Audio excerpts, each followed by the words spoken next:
जी दोस्तों, welcome back to my new vlog. उम्मीद करता हूँ आप सब अच्छे से होंगे, खैरियत से होंगे, तो बढ़िया ही होंगे। तो आज का व्लॉग हो रहा है मेरा फिर से स्टार्ट। तो आज फ्राइडे, आप लोग बनी रहे व्लॉग में, तो फिर चलते हैं।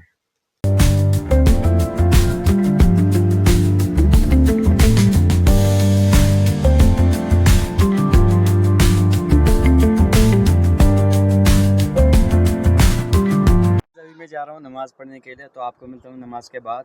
तो फिर पढ़ के आ चुका हूँ, तो चलते हैं कहीं घूमने के लिए। पहले आपको अपनी मस्जिद तो ये रही हमारी मस्जिद।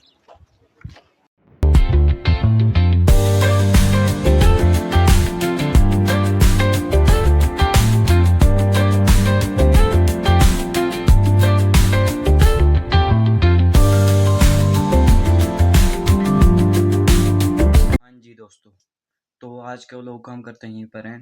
तो मिलते हैं नेक्स्ट व्लॉग में, तब तक के लिए खुदा हाफिज।